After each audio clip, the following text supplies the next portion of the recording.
right, gang. Welcome to episode 6,400,337 of Money Talks. I'm your host, Bill Barhydt, founder and CEO at Abra. Well, it's another week and another bank failure. And of course, there's nothing wrong, nothing to see here. Move along. We'll explain what this all means. Before I do, by the way, happy Cinco de Mayo to all of you. Yeah, we're broadcasting episode. I forgot the number already. What was it? 6 million on Cinco de Mayo. Better than Friday the 13th, I suppose. But yeah, happy Cinco de Mayo to all of you, and thank you, President Biden, for doing your job and wishing us all happy Cinco de Mayo. Celebrating the culture and heritage of generations of Mexican Americans. That is not actually my understanding of the history of Cinco de Mayo, but hey, it's all good. We'll leave it there and move along. Anyway, happy Cinco de Mayo. I hope you're going to have some fun tonight. I certainly am, and I think I'm going to be down in San Diego for a couple of days, and I'm looking forward to it. So let me know what you're going to do. All right, so let's talk about banks, right? So we had First Republic fail, which leading up to the failure wasn't a huge surprise, unfortunately. But let's talk about how banks work for a second before we get into First Republic specifically, because I think there's a lot of confusion as to what a bank actually does, how it works, what it means for a bank to go under and fail. So there are approximately 4,100 commercial banks in the United States that have some type of insurance, generally FDIC insurance. FDIC is a private company that insures commercial banks in the United States. The OCC, the Office of the Comptroller of the Currency, along with the FDIC, oversees federally chartered banks. State regulators, along with the FDIC, oversees state chartered banks. U.S. banks have about $21 trillion in liability and $23 trillion in assets. Liabilities are generally consumer deposits, because at some point you have to pay those back. So those are obviously liabilities. It's actually the opposite of how we think about accounting normally, right? But a deposit is a liability. So for example, money in your checking account, savings accounts, CDs, those would all be considered liabilities on the bank's balance sheet, because the expectation is at some point you will want that back. Then the bank has certain borrowings, probably a trillion or so in other miscellaneous liabilities, and very large time deposits, which amount to probably a couple of $1 trillion, and all in that gets you to about 20 to $21 trillion. Now the assets are more interesting. You've got cash, you've got tradable assets, you've got commercial and industrial loans that the bank makes.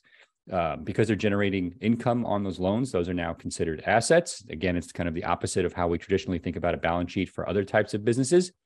They have other loans, lease deals they do, residential real estate, which probably between residential and commercial lending, you're probably looking at about 5 trillion in loans in the United States, other types of securities. Then you've got treasury and agency securities. And these are something we've been hearing a lot about lately, because those have been the crux of several bank failures. There's about $4 trillion of treasury and agency securities on bank balance sheets. These are debt instruments, which are usually classified as things like held to maturity, available for sale, trading securities. You'll hear these terms thrown out there. Generally, banks don't have to tell anyone what the current value of those assets would be if they were to sell them today, if they're holding them to maturity. In other words, if I plan on holding a bond for 15 years and its value, if I was to sell it today versus when I bought it, has fallen 20%, I don't have to record a 20% drop in the value of that bond on my balance sheet. I believe that the accounting rules for everyone else are different. Okay, not an expert in accounting rules, but I'm pretty sure that that's correct. Okay, so again, these loans and leases include real estate loans, commercial and industrial loans, consumer loans, probably 20% of all other kinds of credit, in addition to the 80% in the three buckets of real estate, commercial, and consumer. On the security side, again, it's mostly treasury and agency securities. These are debt instruments just issued by the U.S. government and its various agencies. Okay, so along with treasury and the agency securities, which are basically like 80% of U.S. bank securities, they also invest in other securities which are non-government issued stuff like corporate bonds, mortgage-backed securities, asset-backed securities, and of course they have their cash assets, et cetera, et cetera. So how do deposits, interest rates, these balance sheet issues affect bank failures? Well, basically, just like any other business, banks have to balance their finances to remain solvent. However, successful banking relies on the trust of depositors. So while in other businesses, an erosion of trust with customers might lead to breakdowns in future business deals and revenues, only in banking can a dissolution in customer trust swiftly turn into the removal of deposits that backstop all revenue generating ops. So although recent bank collapses aren't solely due to depositors withdrawing funds, bank runs have played a significant role. Most recently, in First Republic's case, depositors pulled out more than $100 billion in the first quarter of this year. That would have been more than 50% of their total deposits had some of America's largest banks not injected $30 billion in deposits during the quarter, right? So that offset that. And so the net outflow was actually only $70 billion, right? So it's important to remember that the rapidly spreading fires of bank runs that we're seeing are initially sparked by poor asset management, which can sometimes be detected on banks' balance sheets, but you have to dig because they're not required in many cases to disclose the issues that I'm describing. Okay. So a combination of excessive investment in long-dated held-to-maturity securities, these bonds that I was talking about, one of the fastest rate hiking cycles in history, right? And many depositors fearing for and moving their uninsured deposits out of the bank has resulted in the worst year ever for bank failures in terms of total assets. Now, let's understand what we mean by one of the fastest rate hiking cycles in history. We basically went from 0.1% interest rates to 5%. Let's say roughly a 50x increase in rates, unprecedented in the history of the United States, to my knowledge, a 50x increase in interest rates in 2 years, less than 2 years. The system cannot handle that, especially when the Federal Reserve 2.5 years ago was telling banks and the public, we expect interest rates to be held low for an extended period of time, right? And inflation is transitory, which was basically signaling to the banks that you would make money in the long term by buying these long-term held-to-maturity bonds. But then they did the opposite of what they said, which was they pushed rates up 50x. And of course, bond prices move the opposite of interest rates. So if bond prices are going up, the value of the bond you're already holding is going down. And at 50x, right, we've talked about the idea of convexity before when Greg Foss was on Money Talks. The value of your bonds is falling very fast during these early interest rate moves. And this created significant problems in the banking system. So as I alluded to, right, the First Republic failure, basically taken over by JP Morgan Chase Monday morning, was the third huge failure. And the FDIC is providing over $200 billion in lending for Silicon Valley, Signature, and First Republic takeovers. So basically, JP Morgan Chase, who I believe, and we'll come back to this in a second, I'm looking for it right now, is technically not allowed under normal circumstances to take over a bank this size because of the rules around how large a bank is allowed to get, was effectively gifted on a silver platter the assets of First Republic by the FDIC, who basically in these scenarios can do whatever it wants to, in its words, to protect the public's assets. All right. And so Now, at the same time, bank borrowing from the Federal Reserve's discount window dropped over 90% from 74 billion down to 5 billion the previous week before the First Republic takeover over this past weekend. And borrowing from the Bank Term Funding Program also fell about 7% last week. So what the Fed did, it's mind-blowing. They basically did an accounting trick to move, right, the First Republic piece of the borrowing from this discount window and BTFP to another place on the Fed's balance sheet. All right, along with the lending the FDIC needed to cover SVB and Signature. Anyway, it's crazy. All right, that lending is basically now up to, like I said, almost $230 billion. And the accounting trickery that the Fed is doing to actually hide the magnitude of this is extremely disturbing. And I'm telling you, this is not done. It's not over. Jamie Dimon's comments that there is no bank contagion are simply wrong, and it's just FUD. Right. So now at the same time, I'll actually show you the statement so you can see that I'm not making it up. The Fed actually raised the benchmark interest rate a quarter point 2 days ago. Yes, in the middle of all of this banking turmoil, they raised the target range of the federal funds rate to 5 to 5.25%. Right. They said the committee will closely monitor incoming information and assess the implications for monetary policy. Are you kidding me? In determining the extent to which additional policy firming may be appropriate to return inflation to 2% over time, the committee will take into account the cumulative tightening of monetary policy, the lags with which monetary policy affects economic activity and inflation, blah, blah, blah. It's crazy. All right. So in other words, the way I interpret this is, okay, they've paused now. So they're basically signaling we have no intent to increase rates further after this tightening, although we reserve the right to revisit that decision should matters change. At the same time, they're basically saying, and he said in not only his prepared comments, but Chairman Powell of the Federal Reserve, but also in the Q&A afterwards, that they don't see any reason to panic. They don't see contagion in the banking system. They see these as isolated incidents. In the meantime, small and mid-sized banking stocks are tanking. PacWest seems to be next on the chopping block. I don't know what the outflows have been there, but it can't be pretty. All right. So where does this end? We don't know. All right.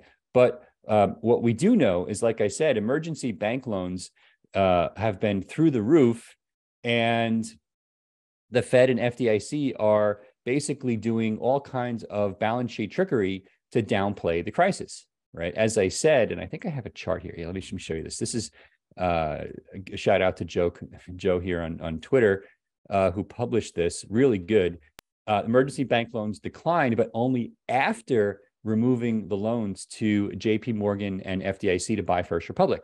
So in other words, they wanted to hide the magnitude of this. So look at the orange line here, right? This is the JP Morgan and FDIC loan to buy First Republic. Effectively, you are paying to help JP Morgan Chase absorb First Republic, which should be shown in this orange line here to give you the magnitude of this issue. But instead, they moved it to another part of their balance sheets to effectively hide what they're doing. Crazy, absolutely crazy. All right. So it gets better. All right. So I assume most of you know what insider trading is. Insider trading is basically trading in securities based upon information not available to the public. Trading on information and securities on public markets on information not available to the public is illegal. It's called insider trading. All right. With one exception. If you work in United States Congress, if you are in the Senate or in the House of Representatives, as I understand it, insider trading is perfectly legal, meaning it doesn't matter what you do to get the information to trade the stock, you will not be prosecuted. All right.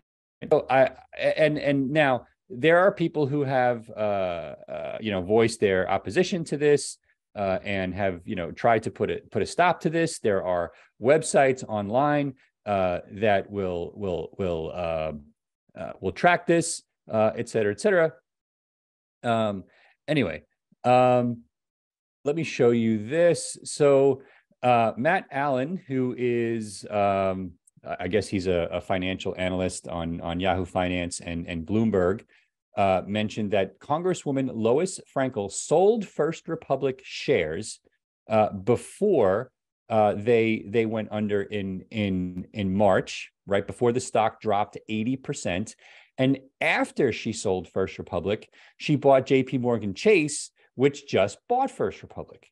So his take is there's no way that she didn't have inside information. And if any of us had done this, we would be in prison. But of course, she has a lovely big smile on her face, which blows my mind.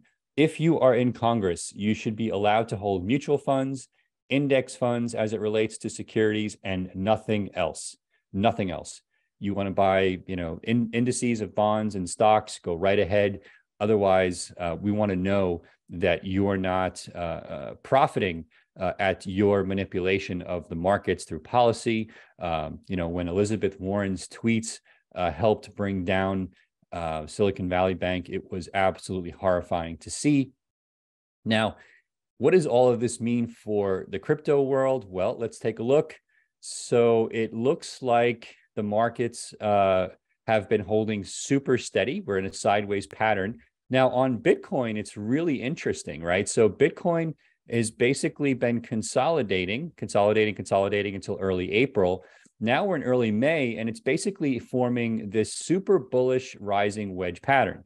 In technical terms, this is a very bullish consolidation pattern, which often does what we call I forget the term, but it's almost like a fake out to the downside, right? So in other words, when this thing gets here, it has to resolve itself up or down, right? It could keep going sideways, but generally it will go up or down. Often what will happen is you'll see a fake out to the downside at the end of this and an extreme break to the upside. And as I told you all last week, I do expect Bitcoin to at least peak at 34,000 in May. It could be wrong. It could, the debt ceiling discussions could trump what the technicals are showing us. Wouldn't be surprised to see a bigger pullback after that, but the banking system issues and the debt ceiling issues are definitely creating volatility in all markets, including crypto. But again, very, very bullish sign that we haven't seen in a while. I used to show you these pennants all the time during the large run up to 55, 60,000 a couple of years ago. And now it looks like we are consolidating to get there again. Ethereum is still at it's the upper bound of this range. It had this big leg up move. I think this crash was related to some rumors, or not crash, but this 8% pullback here in mid-April, as I recall, was related to some unfounded rumors on Binance, which caused Bitcoin to recover. And sorry, Siri is listening in on our conversation. So, and by the way, we'll come back to AI in a minute. I've got some interesting news for you, so to speak, on the AI front. So it looks like Ethereum is getting ready to rip here. It's at the top end of this range. If we can get into the 2000s this weekend, which would be crazy bullish, that would be about another 4-ish% move from where we are now.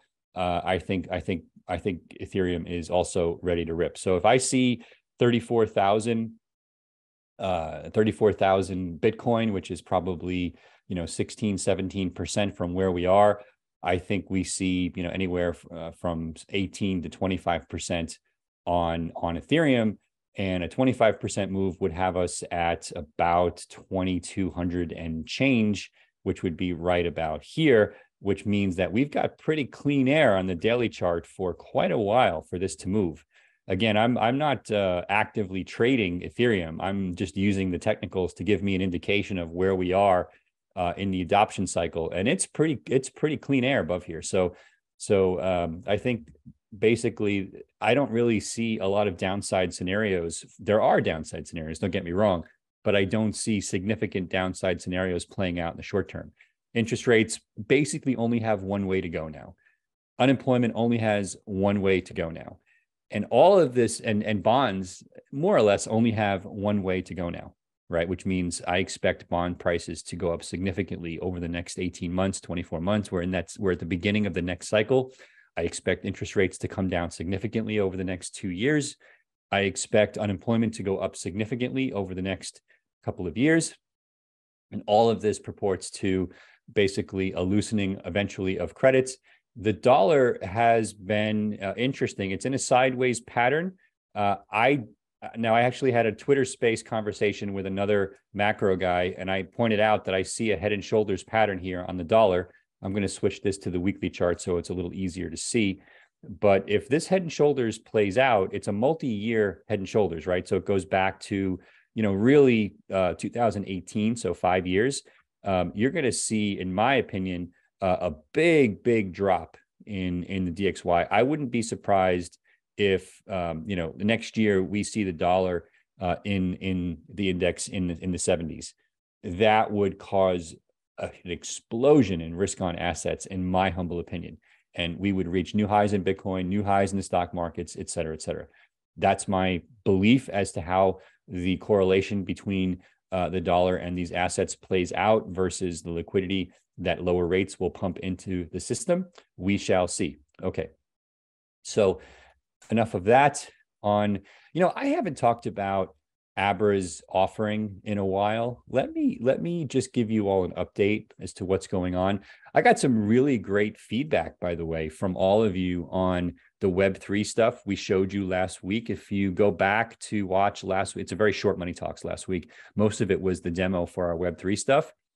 You all gave me fantastic feedback. The fact that you'll now be able to do NFTs, DeFi, Web3 games, airdrops on Ethereum, BNB chain, Arbitrum, and Polygon Matic, all through Abra is super exciting. You'll be able to trade CPerks through Uniswap without leaving Abra.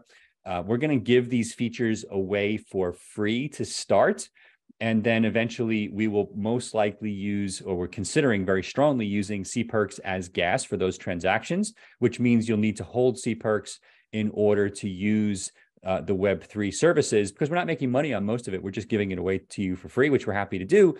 But CPerks also basically allows us to create a rewards ecosystem for all of you. Still consider it a big test, and it's kind of fun to see where this is going. But I'm pretty excited about the prospect. There's some things that we're considering on the NFT front with badges and other opportunities for using CPerks inside the Web3 browser that I'm also, I would say, not as excited about yet because we're still researching, but getting there. I mean, I think some of the opportunities for leveraging different types of NFTs are very, very cool. Okay. All right. So, yeah, let's see. So Abra, I said we would talk about Abra. So on the individual front, right, you can download the Abra app, get ready. You get your account set up. You'll be good to go on using the app for trading crypto, moving money from your bank account into Abra. If you're an accredited investor, earning yield, the ability in many states and many countries, the ability to borrow against your crypto holdings with rates as low as 0%, depending upon how much you're borrowing versus how much you're depositing in the app. And then, of course, with the Web3 functionality launching as soon as we can get through the Apple approval process here, hopefully soon, we're really excited to really take this to the next level. And I think the Web3 capability is actually not only the future of Abra, I think it's the future of banking. I think the future of banking and computing is going to be decentralized. It eliminates a lot of the need to trust all of these third parties that you saw fail last year. And I think that, like I said, it's something that we've been working on for years now and are super excited to bring it to you. So that's on the consumer side. And of course, we've got our institutional side, which has seen a lot of growth this year. We've got our treasury capabilities. We've got the ability to help RIAs offer clients, crypto services. We've got the ability to borrow against existing crypto holdings. We have our over-the-counter trading capabilities, and we have our Abra Capital Management, our funds business, which is going to be making some announcements in the coming weeks. So you can go to abra.com, check out all of that, and get set up. I think if you're watching Money Talks, you're probably already set up already, but it doesn't hurt for you to get a reminder on all of the cool things going on at Abra. And we'll definitely have some product announcements, particularly more details on the Web3 piece. I don't want to spend too much time on it until it's available for all of you, which again, the product is done, folks. It's really in Apple's hands now, and we need to get through the approval process. Okay. All right. So let's see, a couple other things. AI, I mentioned to you that I would talk about AI last year. So we have an interesting test that we're going to show you today. If you remember, we used to have a wonderful Bitcoinist who would come on Money Talks and talk about specifically Bitcoin. And we were looking to kind of expand that into, maybe we should do news with somebody who is a little bit broader than just Bitcoin, given that we cover a lot of things here in terms of macro and the news and crypto and where it all kind of fits together. So because we're going over the deep end into trying to figure out how to adopt AI here at Abra, we actually have been playing with a new analyst that I'm going to introduce to you in a second. And this analyst, her name is Diane. Let's call her DeFi Diane. DeFi Diane is, let's call it a short-term contract. Diane's here in a short-term contract, and she's going to show us her thoughts on, or give us her thoughts on what's happening in crypto. And then after that, I'll come back to you. It's about 2 minutes updates, and then we'll talk about everything that you saw here. So let's go to Diane. Hello and welcome to Abra's weekly news update. I'm Diane, Abra's crypto correspondent, hoping that the news hasn't changed drastically since this update started. With regional banks taking a hit with 130 stocks down over 5% yesterday, investors are flocking to alternative assets at lightning speed, as they become increasingly disillusioned with the instability and shortcomings of traditional finance. Looks like Coinbase is taking that if you can't beat M, join M approach to regulation. They're opening a derivatives exchange in Bermuda to avoid the regulatory headwinds in the US. I guess you could say they're taking the decryptication route. Despite the fact that the United States government seems to be more interested in regulating crypto than adopting it, Consensus 2023 still attracted thousands of attendees to discuss the potential of blockchain technology and cryptocurrency. Sotheby's is getting in on the NFT game with an on-chain marketplace. They're basically saying, "We see your Beeple and we raise you a hand-picked selection of digital artists." It's like the art world meets the Jetsons. We've come a long way from dusty old auction houses and paper checks. Let's just hope George and Jane Jetson don't outbid us for that sweet Scoppy piece. The Biden administration released a national standards strategy for critical and emerging technologies on May 4th, in an effort to protect U.S. consumers and the country's role in developing international standards. But the government and the crypto industry are still at odds over privacy issues, which are deeply intertwined with digital identity. Lastly, let's take a look at some market action. White House advisors are trying to raise some digital dust with their proposal for a 30% digital mining energy tax. Some folks are calling it misinformation and propaganda, while others are worried it'll just end up pushing Bitcoin miners packing to Putin's dark depths. Pepe, the token that sprouted out of the Pepe the Frog, a meme, has hopped to a $502 million market cap following a 2,100% rise since it was issued last month. The SEC seemed to be having a bit of an identity crisis when it comes to crypto regulation, when it took a step back in its crypto regulation game on Wednesday, erasing its first formal definition of digital asset from its hedge fund rule. Nigeria's Federal Executive Council has approved the national policy on blockchain, hoping to cash in on the $1.76 trillion that blockchain could potentially contribute to the global GDP by 2030. I am out of gas for today. Thanks for watching, and don't forget to tip your chatbot on the way out. All right. Well, as you can tell, that 2.5 minute clip there was DeFi generated, and we are playing with it. We actually gave her a little bit. We actually went through multiple iterations just for this test, but we gave her a little bit of a sense of humor.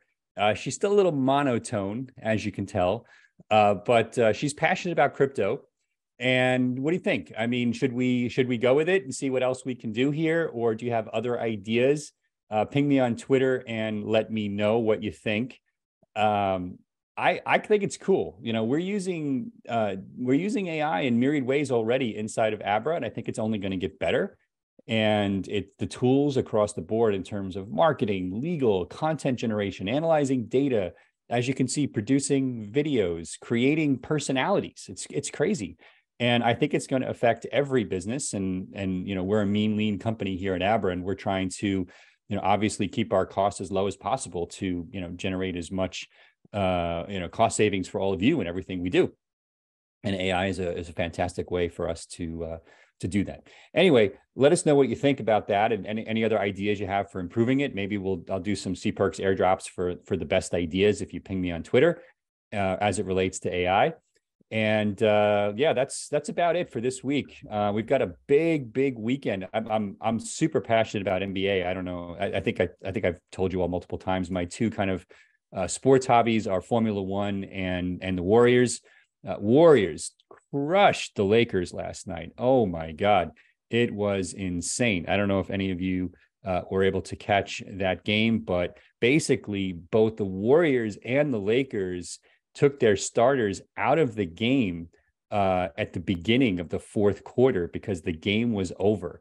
I mean, both teams scored, 85 points in the third quarter and 37 in the fourth because the Lakers, basically capitulated.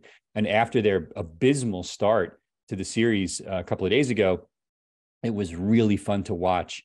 Particularly Klay Thompson just catch fire with 3 points. He was just, it was an air bombing show of 3-pointers coming at the Lakers from every direction. Anyway, it's pretty exciting. It's awesome that basically the best two teams playing in the NBA right now seem to be in this series. And they're like the 6th and 7th seeded teams because they finally got healthy. And in the case of the Lakers, acquired some new players. Anyway, that's my take on the NBA, and I'll have more to say about it if y'all want later. But I love it. I'm really excited about this weekend. All right, so we're going to call it there and wish you all a great weekend. Happy Cinco de Mayo. Don't overdo it. Stay safe, and we will see you next week on Money Talks. Take care, everyone.